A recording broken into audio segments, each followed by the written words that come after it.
So in the last episode, we spoke about all the work that we've done on the house to date. Now, all that work took place under that roof.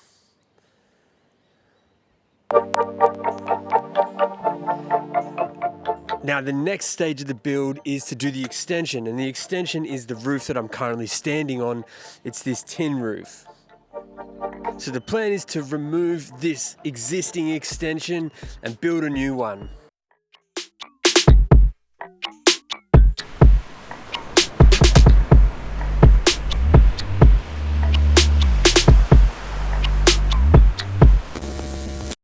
Okay, so our current floor area of the existing extension it's around 45 square meters. Now, the proposed area, what we want to build, we kind of want it around the 65 square meter mark. Plus, we also want to build a deck of about 30 square meters off the back of the house.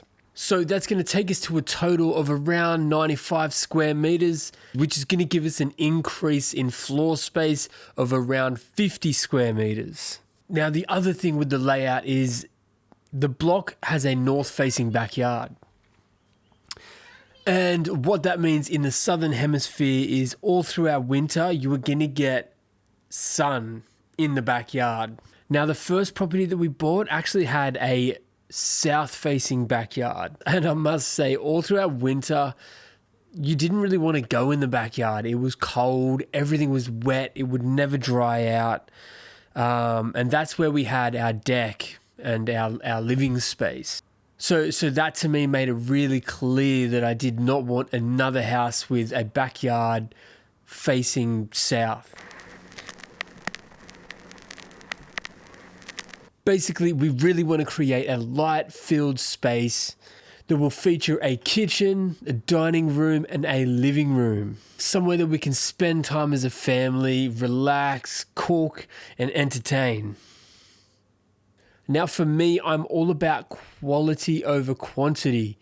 I don't want some massive, great expanse that's going to cost me more money to build, to heat, to cool, and take forever to clean. I would much rather a compact, well-utilized house that is more efficient, where we use all of the space to its full potential. Obviously, budget is the biggest thing to consider.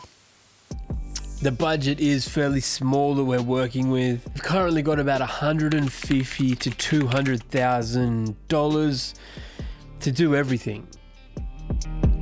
Which, when you look at the scope of the whole project, is not a great deal of money. But yeah, that's all we got.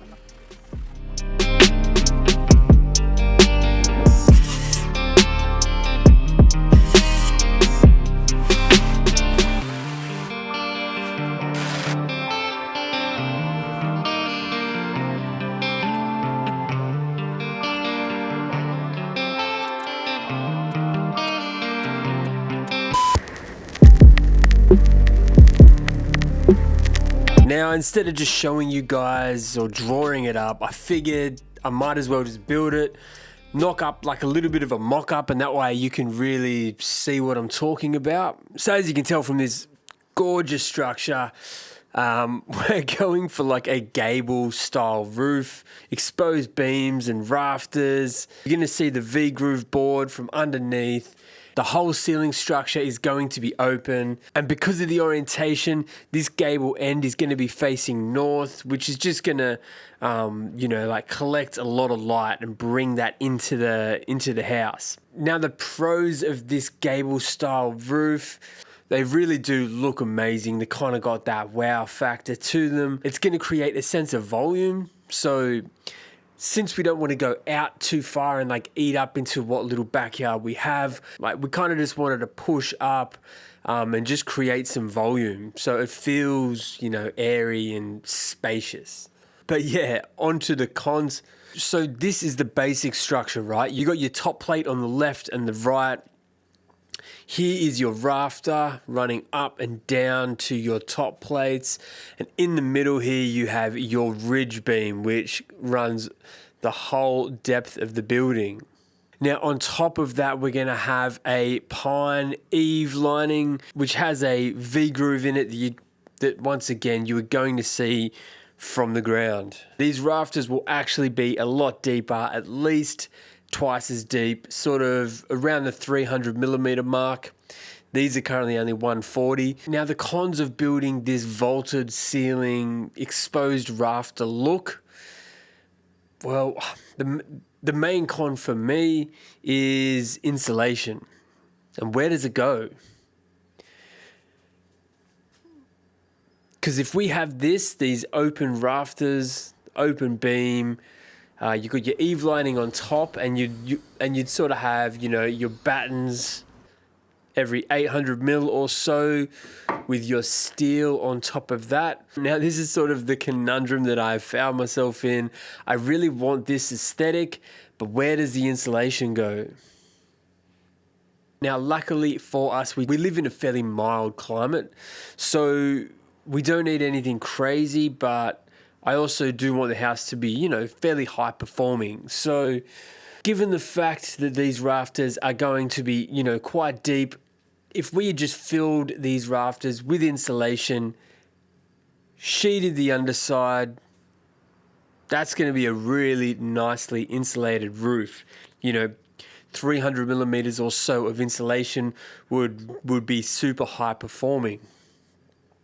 But then we lose that aesthetic that we want.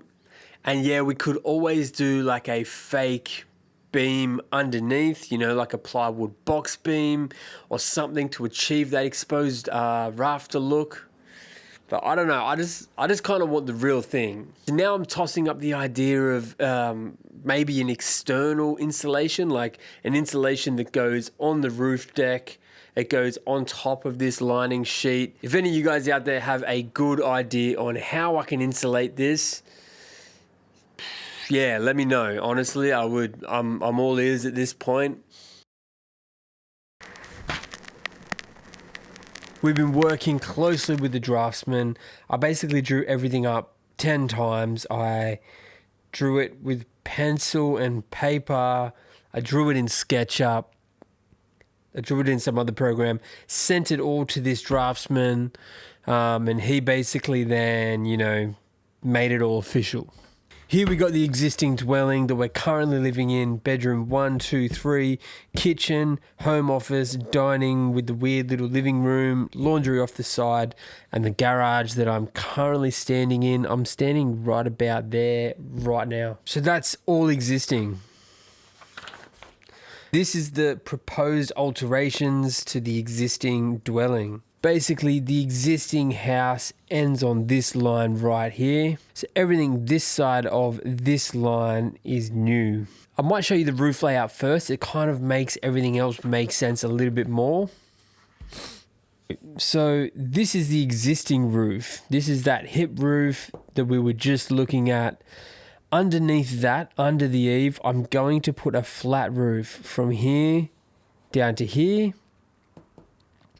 And then basically this dwelling here is going to be completely standalone from this dwelling. The only thing joining these two is this little room here.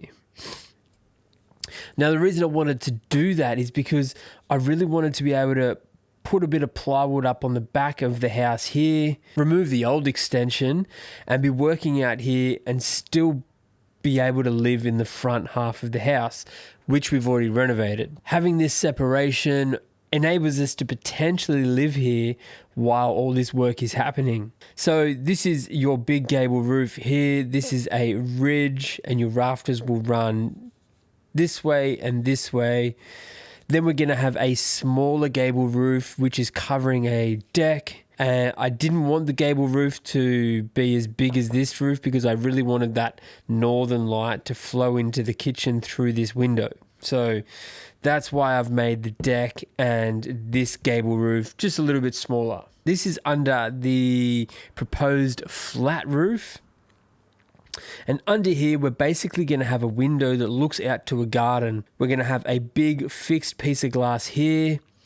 On the west side of the building, we're going to have a big walk-in pantry and a linen.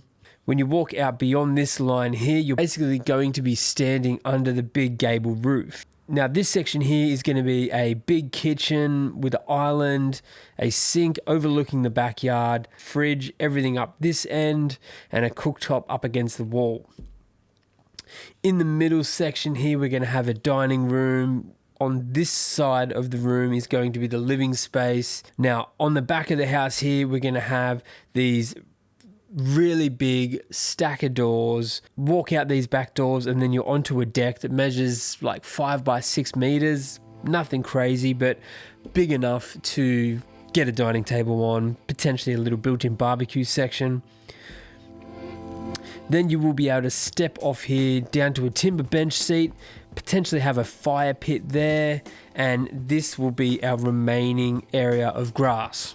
Now where the garage is, we're going to put a new garage, and the workshop, we're going to put a new workshop. So yeah, that is basically the design. Nothing groundbreaking. I guess the point of difference will be the, exposed rafter ceiling, and this little, what my draftsman has labeled the atrium. It's going to be, a little garden that sort of separates the old house to the new part of the house. Definitely getting into this project before the end of the year. Anyway, stay tuned for the next episode. I have a few smaller projects that I really want to tick off before we get into this big extension. So yeah, keep an eye out for them. Thank you guys so much for watching. We'll see you in the next one.